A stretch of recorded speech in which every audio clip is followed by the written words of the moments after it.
নমস্কাৰ ছাত্ৰ ছাত্ৰীসকল মই আকৌ তোমালোকৰ মাজলৈ আহিছোঁ মই ৰাতুল কলিতাই দশম শ্ৰেণীৰ অংকৰ ক্লাছ লৈ আমি আজি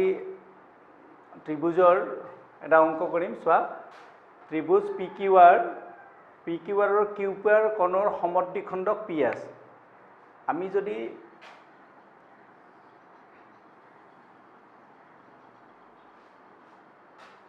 আগতে আমি ত্ৰিভুজটো ড্ৰ কৰি লওঁ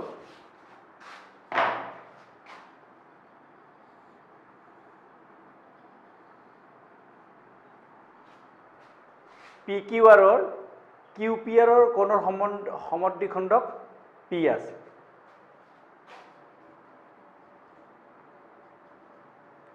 समद्विखণ্ডक কি হ'ব PS এতিয়া প্রমাণ কৰিব লাগে যে QS by SR equal PQ by PR আমি আমাক প্রুফ কৰিব দিছে QS by SR equal QP plus PR এটো কৰাৰ আগতে আমি এটা কি কৰিব লাগিব অঙ্কন কৰিব লাগিব অঙ্কনটো আমি অলপতে প্ৰথমতে চাই ল'ব লাগিব অঙ্কন আমি কি কৰিম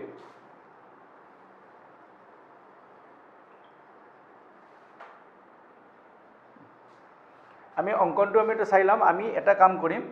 এই QP টোক আমি অলপ আগবঢ়াই দিম T লৈকে আৰু দি ইয়াত R লৈকে জয়েন কৰি দিম কিন্তু তাতে এটা কথা আছে আমি কি কৰিম QP বৰ্ধিত কৰা হল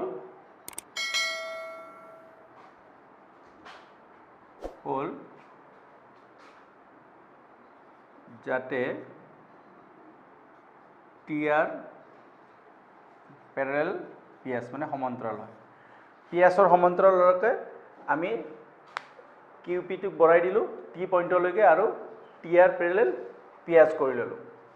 তো QP T লৈ বৰ্ধিত কৰা হল আৰু যাতে TR প্যারালাল PS হয় এতিয়া আমি যেহেতু এই দুটা প্যারালাল হয়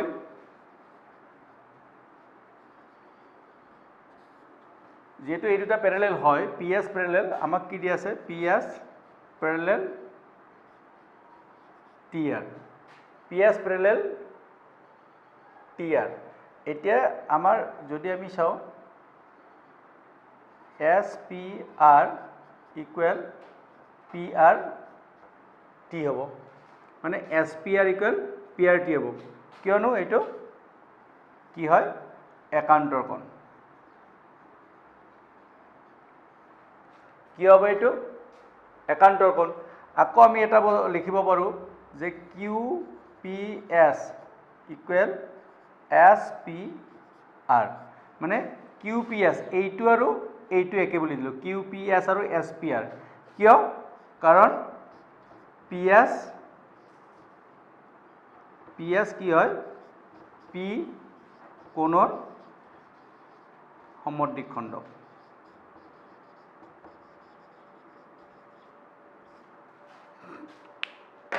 PS QPR ৰ সমদ্বিখণ্ডক যদি QPR ৰ সমদ্বিখণ্ডক হয় তেতিয়ালে কি হ'ব এই দুটা এংগল ইকুৱেল হৈ যাব আৰু এতিয়া আমাৰ কি থাকিব এইটো ইকুৱেল এইটো হল এইটো ইকুৱেল এইটো হল তাৰপিছত যেহেতু প্যাৰালাল তেতিয়ালে আমি আৰু এটা দিব পাৰো যে QPS equal QTR কিয়নো এইটো হৈছে অনুৰূপ কোণ এইটো ইকুৱেল এইটো এংগল ইকুৱেল এইটো এংগল অনুৰূপ কোণ গতিকে এই তিনিটাৰ পৰা আমি যাব পৰা ইয়াৰ আগতে মই আৰু এটা কথা কৈ দিছো যে আমি আগতে ট্ৰায়াঙ্গলৰ ওপৰত এটা কৰিছিলো যদি এটা ট্ৰায়াঙ্গলৰ দুটা পইণ্ট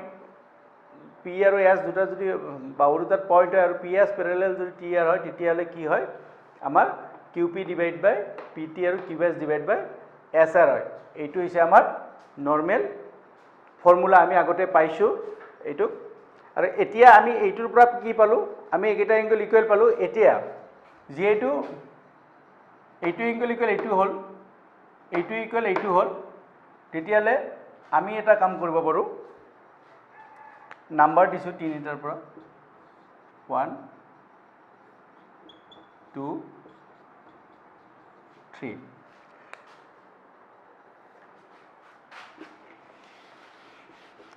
আমি এতিয়া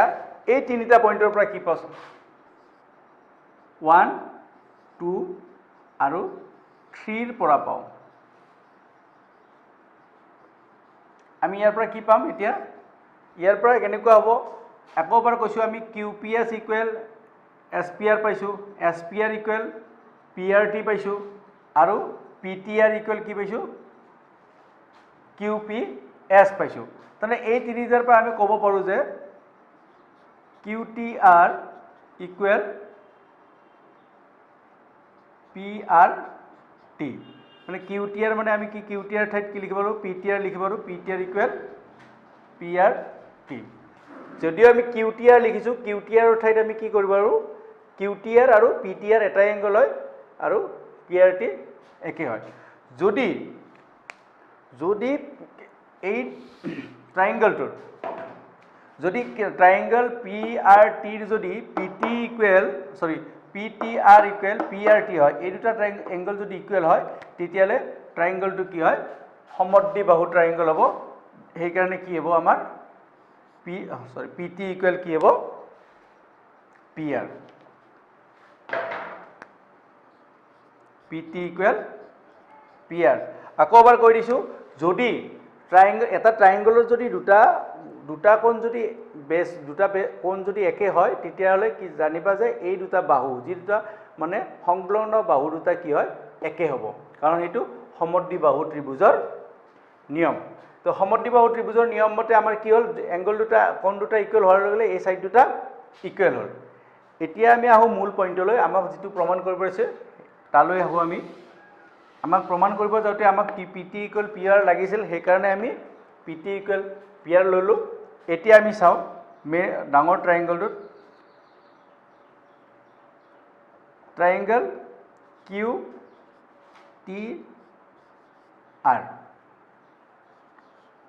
ট্ৰাইংগল এতিয়া ট্ৰাইংগল QTR কি হয় PS পাৰপেণ্ডিকুলাৰ সৰি PS পেৰেলেল TR মানে PS সমান্তৰাল TR যদি PS সমান্তৰাল TR হয় তেতিয়াহ'লে কি হ'ব QP ডিভাইডেড বাই PT ইকুৱেল QS ডিভাইডেড বাই SR PQ ডিভাইডেড বাই PT ইকুৱেল QS ডিভাইডেড বাই SR এতিয়া আমি PT ঠাইত আমি PR লিখিব পাৰোঁ QP ডিভাইড বাই PR ইকুৱেল আমি কি লিখিব পাৰোঁ QS ডিভাইড বাই SR মানে আমাক কি প্ৰুভ কৰিব দিছিল QS ডিভাইড বাই SR ইকুৱেল PQ ডিভাইড বাই PR পাই গ'লোঁ এইটো হৈছিল আমাৰ প্ৰমাণ কৰিব লগা বিষয় আমি পাই গ'লোঁ QP ইকুৱেল QP বাই PR ইকুৱেল QS বাই SR এতিয়া আমি এইখিনিতে আমি আগতে এইটো কৰিছিলোঁ যে যদি এটা ট্ৰাইংগলৰ ভিতৰত দুটা বাহু সংলগ্ন যদি লাইন বাহু এটা যদি মানে তৃতীয় বাহুটোৰ সমান্তৰাল হয় তেতিয়াহ'লে কি হয় এই যিটো ৰেচিঅ' হয় মানে এই ৰেচিঅ'টো কি হয় সমানুপাতিক হয় আৰু সেইকাৰণে আমি QP বাই PT ইকুৱেল QS বাই SR লিখিছোঁ যিহেতু PR ইকুৱেল PT তো PTৰ ঠাইত আমি PR লিখিব পাৰোঁ আৰু আমাক যিখিনি প্ৰমাণ কৰিব দিছিলে সেইটো আমি পাই গ'লোঁ হোপফুলি মই আশা কৰিছোঁ তোমালোকে এই অংকটো বুজি পাইছা আৰু যদি কিবা অসুবিধা থাকে তোমালোকে কমেণ্ট কৰিব পাৰিব ছাত্ৰ ছাত্ৰীসকল আমি এটা অংক কৰিলোঁ আগতে আমি আকৌ নতুন এটা অংকৰ ফালে আহিছোঁ অংকটোত প্ৰশ্নটো দিয়া আছে ABC এটা ত্ৰিভুজ যাৰ ABC কোণটো 90 ডিগ্ৰীতকৈ বেছি হয় আৰু AD পাৰপেণ্ডিকুলাৰ CB প্ৰমাণ কৰা যায় AC square equal AB square plus BC square 2BC 2BD আমি এটা বস্তু চাব লাগিব যে ABC ট্ৰাইংগলটোত ABC 90 ডিগ্ৰীতকৈ বেছি যদি ABC 90 ডিগ্ৰীতকৈ বেছি হয় তেতিয়াহ'লে ABCটো এনেকুৱা হ'ব নিশ্চয় ABCটো এনেকুৱা হ'ব ইয়াত এইটো 90 ডিগ্ৰী হ'ব এতিয়া আকৌ কি দিছে আমাক AD পাৰপেণ্ডিকুলাৰ CB যদি AD পাৰপেণ্ডিকুলাৰ CB হয় AD টো ইয়াত আহি CB হ'ব নোৱাৰে গতিকে এডিটো কেনেকুৱা হ'ব এনেকুৱা হ'ব বাহিৰৰ ফালে আহিব আৰু এইটো ডি দিলোঁ এডি পাৰপেণ্ডিকুলাৰ চি বি মানে এডি পাৰপেণ্ডিকুলাৰ এতিয়া কি হ'ল চি ডি হ'ল আৰু সেইকাৰণে চি বি হ'ব বৰ্ধিত আকাৰ তো আমি এটা কি লিখিম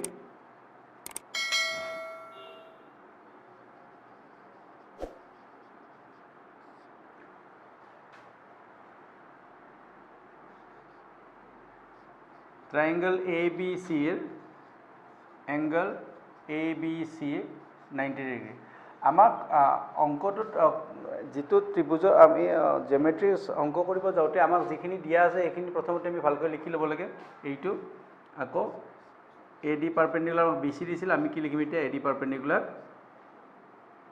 BC দিম বা AD পারপেন্ডিকুলার কি দিম আমি DC ঠিক আছে AD পারপেন্ডিকুলার DC মানে এইটো 90 ডিগ্রি আমাক প্রমাণ কৰিব দিছে AC square equal AB square plus BC square plus 2BC into BD এটা আমি যেতিয়া প্ৰমাণ কৰিব যাম তেতিয়া আমি আকৌ পাইথাগোৰাছৰ থিওৰেমতে চাম প্ৰথম ত্ৰিভুজ ADB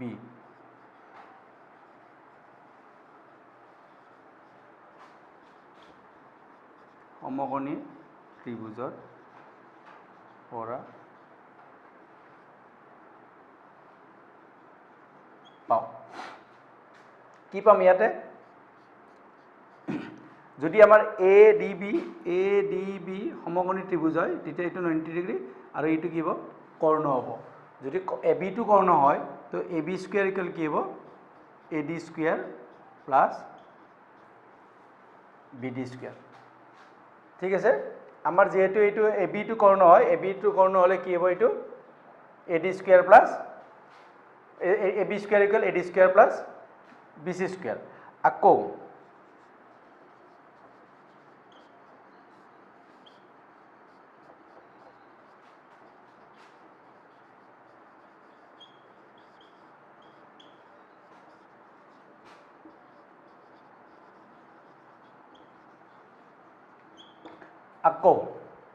এইটো ত্ৰিভুজৰ পৰা পাও ADC ত্ৰিভুজৰ পৰা পাও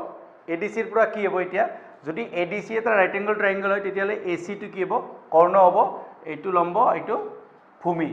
DC টো ভূমি হ'ব গতিকে আমি কৰ্ণ কি হৈছে AC তো AC স্কয়ার ইকুয়াল কি দিম আমি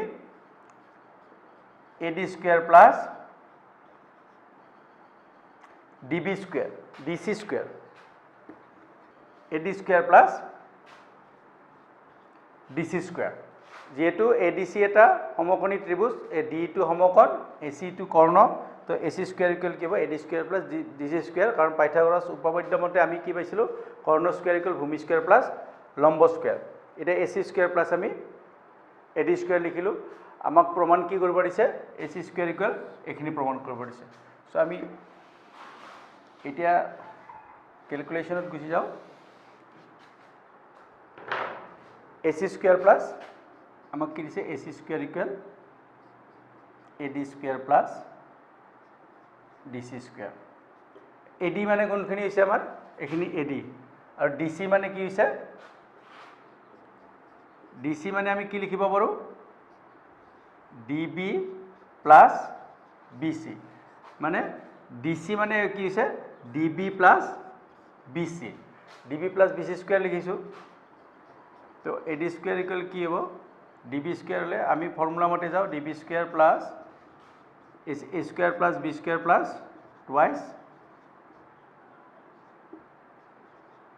twice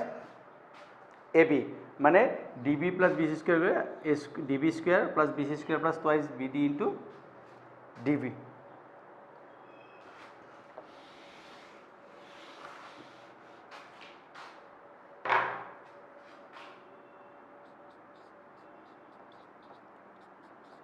AC স্কয়ার তো আমি লিখি দিছো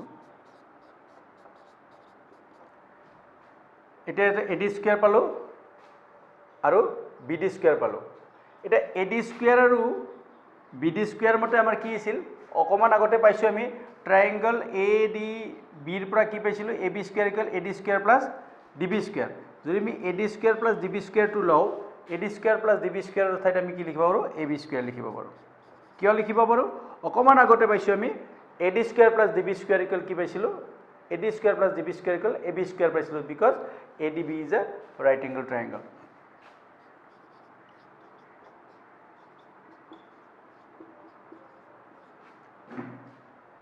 হৈ গ'ল আমাক প্ৰমাণ কি কৰিব দিছিলে AC square equal AB square plus BC square plus twice BC into BD আমি আমাৰ যিখিনি প্ৰমাণ কৰিব দিছে আমি প্ৰমাণখিনি হৈ গ'ল মই আকৌ এবাৰ কৈ দিছোঁ কাৰণ তোমালোকৰ বুজাত অসুবিধা হ'ব পাৰে আমাক ABC এটা ট্ৰায়াঙ্গল দিছিল য'ত B এংগলটো 90 ডিগ্ৰীতকৈ বেছি আছিলে যেহেতু 90 ডিগ্ৰীতকৈ বেছি হয় তেতিয়াহ'লে আমি এনেকৈ ড্ৰ কৰি ল'লোঁ আকৌ আমাক AD পাৰপেণ্ডিকুলাৰ BC দিছিলে তো BCৰ লগততো ডাইৰেক্টলি পাৰপেণ্ডিকুলাৰ নহয় তো BCটো আমি বৰ্ধিত কৰিব লাগিব আৰু এনেকৈ আমি বঢ়াই আনিছোঁ আনি AD পাৰপেণ্ডিকুলাৰ কৰিছোঁ কৰাৰ লগে লগে আমি কি কৰিব পাৰিলোঁ ADB এটা ৰাইট এংগল ট্ৰায়াঙ্গল পালোঁ আৰু ADBৰ পৰা কি পাম যেহেতু AB কৰ্ণ হয় তো AB square equal AD square plus BD square পাম আকৌ যদি আমি ADC ট্ৰায়াঙ্গলটো চাওঁ এতিয়া আমাক কি চাম ADC ট্ৰায়াঙ্গল তো ADC ট্ৰায়াঙ্গলটোত কি হয় D এংগলটো সমকোণ হয় সমকোণৰ আগতে কৈছোঁ সমকোণৰ বিপৰীত